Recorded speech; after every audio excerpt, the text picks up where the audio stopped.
სალამე პატივცემულებო, როგორც იცით, გუშინ საქართველო-აზერბაიჯანის საზღვარზე ჩამოვარდა თურქული, ამერიკული წარმოების C-130 ჰერკულესის ტიპის სამხედრო სატრანსპორტო თვითმფრინავი, რომელიც ეკუთვნოდა თურქეთს, რომელიც ასრულებდა რეისს აზერბაიჯანი თურქეთის მიმართულებით. დატრიალდა ისეთი ტრაგედია, რომ თვითმფრინავის გაუმართავობის გამო ჩამოვარდა მთლიანი ეკიპაჟის წევრები და როგორც ირკვევა უკანასკნელი მონაცემებით აბსოლუტურად ყველა ადგილზე დაიღუპა. აქ საუბარია თურქეთის სახმელეთო საჰაერო ძალებზე და გადავწყვიტე, რომ ჩემი რეაქცია ჩამეწერა ამ ვიდეოსთან დაკავშირებით, იმიტომ რომ გუშინ ესე ვთქვათ ვირუსივით გავრცელდა ეს ვიდეო ინტერნეტ სივრცეში და ძალიან ბევრი სპეკულაციების დატრიალდა ამასთან მიმართებით და პირველი მე რაც გავიფიქრე მაშინ რომ მეთქი აქ თუ რუსეთი ეხა გარეული და აქ რაღაც პროვოკაციას აქვს ადგილი ან რაღაც ეგეთი მეთქი ძალიან ცუდად ამან როგორც გაირკვა ეხა მალევე ჩაებდნენ თურქი და აზერბაიჯანი მათ შორის ქართველებიც საკოორდინაციო ჯგუფი და დაიწყო გამოძიება ამ ჰაერ სატრანსპორტო საშუალებით ჩამოვარდნის მიზეზებთან დაკავშირებით. მოკლედ გადავწყვეტე რომ ვიდეო რეაქცია გამეკეთებინა, ჩემი აზრით ძალიან ფიქსირებინა, მეგობრებო, ასე რომ დალაიქეთ ვიდეო, გამოიწერეთ არხი, გამოყევით Instagram-ზე და მოდი ერთიანი რეაქციით შევაფასოთ ეს კადრები, რომელიც არის ძალიან მძიმე სანახავი.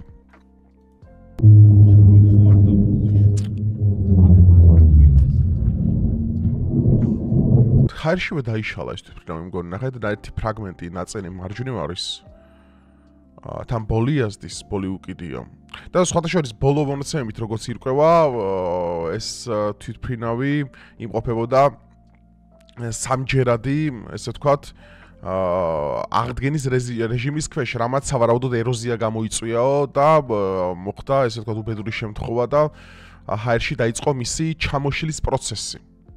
მაგრამ აქ ეხლა ისეთი სპეკულაციები იყო გუშინ ქართულ მედიაზე არ ვაპობ, სხვათა შორის არ მინებდი რომ ქართული მედია ან რომელიმე ქართული ბლოგერები ავრცელებდნენ, უცხოელი მედიებმა ძალიან მალე დაიწყეს ამ ინფორმაციის იმ პროვოკაცია დარეგისტრირება, როგორც მაგალითად აზერბაიჯანის თვითმფრინავი რუსებმა ჩამოაგდეს დაახლოებით 9-10 თვის წინ.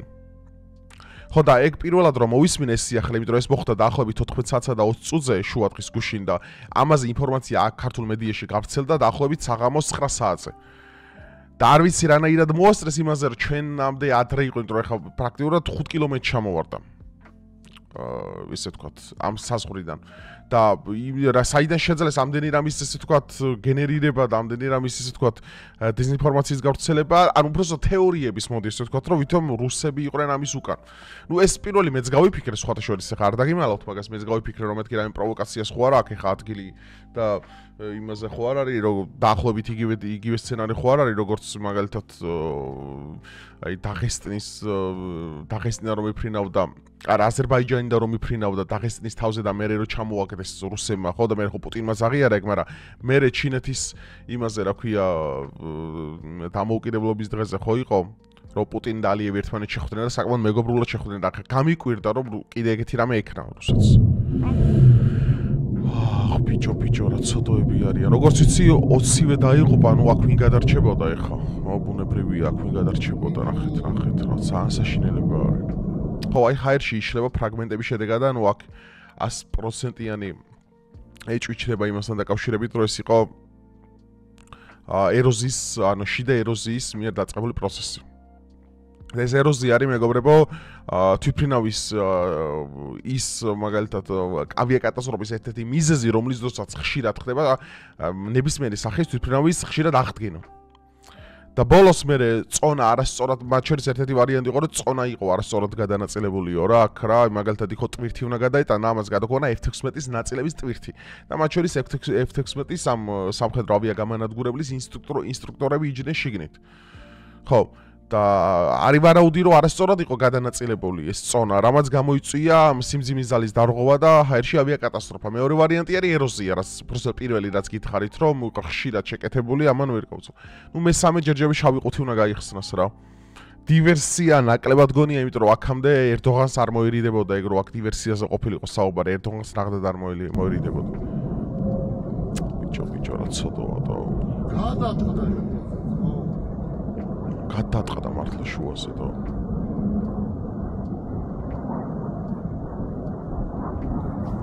ძალიან სუდია კატასტროფა რა. ოპა, შეჯახების კადრები.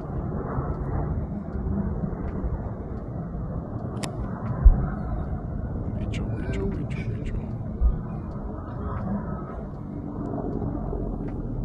რანაირად სპირალურად მოდიოდა რა ჰაერში. აი, აქ აფეთქება და ანუ აქ ვინ გადარჩებოდა ეხლა მეგობრებო, ხო ეხლა საუბარი ზედმეტია რა. შავი ბოლი.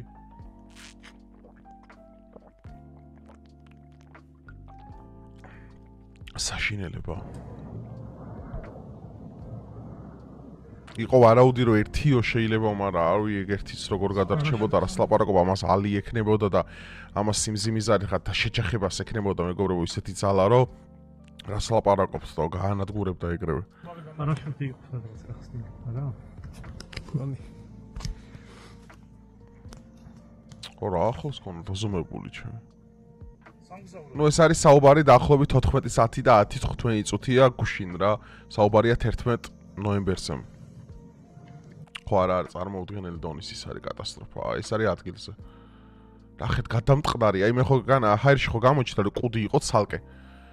და დანარჩენი სხვა ნაწილები ცალ-ცალკე მოფრინავდა რა. უეჭვენ მე პირადად გონია რომ ეს ეროზიის შედეგად გამოწვეულია რა. ეხა ნუ აი ამის სპეკულაცია ეხა ეს რუსებს ჩამოეგდოთ, რავი ხო რაკეტა ხო იქნებოდა არა დარტყმული ეხა რაღაც ის იქნებოდა და ეხა რუსეს თუ საქმე ისი აქვს რომ FSB-ს აგენტებს ეხა აზერბაიჯანში უგზავნის რომ ეხა თურქული თვითმფრინავი ჩამოაგდოს ხო? მაშინ წავე უკრაინას გადაადუღებდა თავიდან ბოლომდე. ხო, ეგ სხვა საკითხია აბსოლუტურად.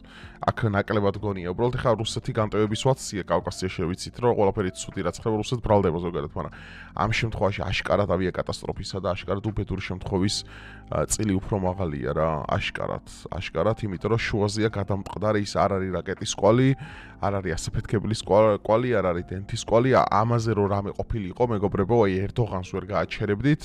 რავი, ერდოღანმა რამოდენიმე დღის წინ ბიბი ნეთანიაჰუსა და ისრაელის მთავრობის დაპატიმრების ორდენი გასცა. თურქეთის პრეზიდენტზე მაქვს საუბარი და ეხა თურქეთის პრეზიდენტს მეგობრებო არ მოერიდებოდა რომ ეთქვა რომ ეს არის დივერსია სიტყვაზე, ან საქმე გვაქვს რაღაც ტერორისტულ აქტთან, ან საუბარი გვაქვს რაღაც კონტრტერორისტულ, ანუ რაღაც მსგავსი რო ყოფილიყო, ანუ ამის შესახებ გვექნებოდა ჩვენ რაღაც კლუ, ანუ რაღაცი სახის კვალი, რასაც ჩვენ გავყვებოდით, მაგრამ ეს შემთხვევა ეხა მე რაც ვნახე გუშინაც და რასაც უსმენდი, აშკარად წააგავს მართლა უბედურ შემთხვევას, რომელიც სამწუხაროდ მოხდა და ნუ როგორც კი მოხდა გუშინ სხვათა შორის ჩვენმა საკოორდინაციო ჯგუფმა თურქებმა და აზერბაიჯანელებმა ერთობლივი ესე ვთქვათ იმით რა კოორდინაცია დაიწყეს ამის გამოძიება, მათ შორის თურქეთმა ძალიან მალე გადმოსხა მეორე თვითმფრინავი მათ შორის საქართველოში როგორც ვიცი, რომ გამოძიება დაწყებულიყო ერთიანად რა აზერბაიჯანი, თურქეთი და საქართველოს თაოსნობით. ნუ მინდა ისიც გითხრათ რომ ზოგადად ასეთ შემთხვევაში მაგალითად ადრე ყოფილა ესეთი შემთხვევები მახსოვს, აი ბორჯომის ხანძარი როდესაც იყო თურქი ისინი გვეხმარებოდნენ, რა ქვია,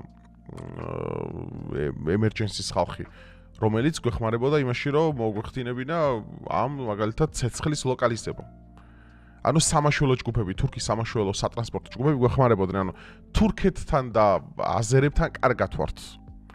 ხო, მე სიმართლე გითხრა, ის ამბებიც რო იყო, რომ კომენტარებში რო კითხულობდი ქართულ სოციალურ ქსელებში რა იწერებოდა ეხა ხო ანუ უბრალოდ არაეთიკურია, არაჰუმანურია ეხა რაღაცა მესმის რომ კომენტარებში ადამიანი პასუხისმგებელი არა თავის ქმედებებზე.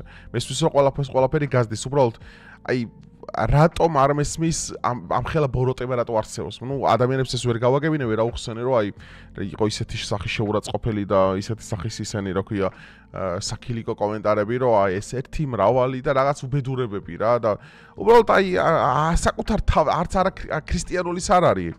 არც კაცური, არც ვაჟკაცური არის, ნუ არაფერში არ ჯდება საერთოდ რა. და უბრალოდ აი ხანდახან უყურებ ამ ხალხს ამ ხელას სიბოროტეს რო თესავენ, მე ესეთი რამე ანუ რეალურად ხო არავის არაფრის თავი არ აქვს, რეალურად, ვინც იმუქრება ან ცუდ კომენტარებს წერს ზოგადად. არავის არაფრის თავი არ აქვს. უბრალოდ ერთადერთი არის აი აკაუნტს ამფორებულები, რომლებიც აი წყელვა, ყრულვა, ვიღაცასთვის ზიანის მიყენება, რაღაცა ის. უბრალოდ აი ქართველებს არ შეგვფერის ზოგადად ეგეთი დამოკიდებულება, გაიგეთ? სტუმარ მასპინძელი რომელსაც იცის მტერი ვინა, ვინ არის მოყარე, რაში ადამიანი კარგი, რაში ადამიანი ცუდი.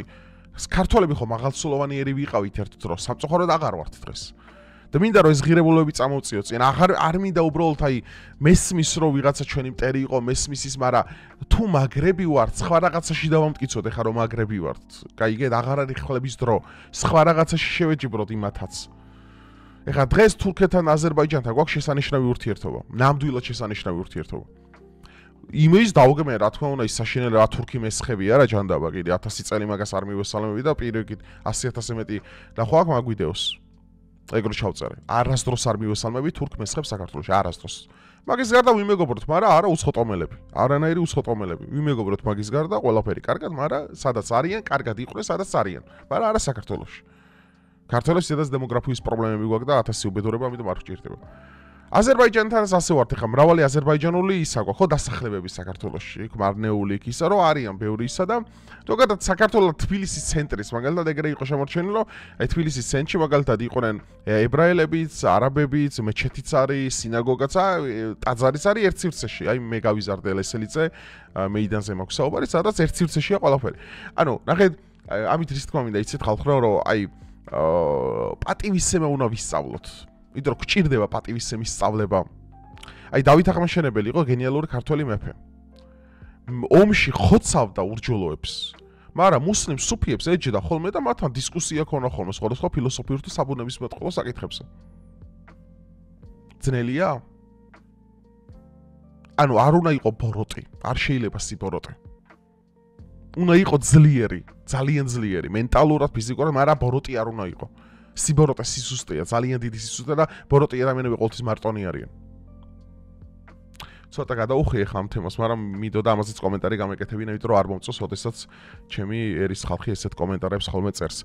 ხო, რაც შეეხება მეგობრებო, ჩემ საბოლოო აზრს და დასკვნას ამართელ მიმართებაში, ნუ გამოძიება და გაგრძელდება ეხლა ამ თვითმფრინავთან დაკავშირებით, მაგრამ ჩემ პირადი აზრია, რომ ეს არის უბედური შემთხვევა. ამას არ აქვს ისეთი სახის კვალიფიკაცია, ან ისეთი სახის, ესე ვთქვათ, სამხილები, რომ ჩვენ წავიყვანოთ მაგალითად სხვაგან და ვთქვათ, რომ ეს არის დივერსია. არ მგონია და ალბათ ჩემი გამო თქვენც მაგას ფიქრობთ და დაწერეთ სხვათა შორის დაბლა კომენტარში, მაინტერესებს თქვენი აზრი. რა ვარაუდები და რა თეორიები და ზოგადად რა ჰიპოთეზები გაქვთ ამასთან დაკავშირებით, იმიტომ რომ შეიძლება არის რაღაც გარემოებები, ხა მე მოусმინა გუშინ ქართულ, აზერბაიჯანულ, თურქულ მედიას, მათ შორის როუტერსაც და ევროპოლიმებსაც და მე ვერაფერი ვერ დავინახე, ამაში რაღაც პროვოკაციული ან დივერსიის მსგავსი და თუ თქვენ ამ ინფორმაცია იცით, დაწერეთ დაბლა კომენტარებში და ხო, ვიყოთ ადეკვატურები და პატივი ვცეთ ერთმანეთის აზრს. დროებით მეგობრებო, რამოდენიმე დღეში ძალიან საინტერესო კონტენტს ვიწყებ არხზე. მაგარ ვიდეოებს ვაგრძელებ, ცოტა ხანი პოლიტიკიდან უნდა გადავიდე. არა, პოლიტიკასაც დაუბრუნდები ხოლმე, მაგრამ სოციალურ ძალიან საინტერესო თემებს განვიხილავ ხოლმე და მოგეწონება და ბევრ რაღაცაში დაგეხმარებათ. დროებით.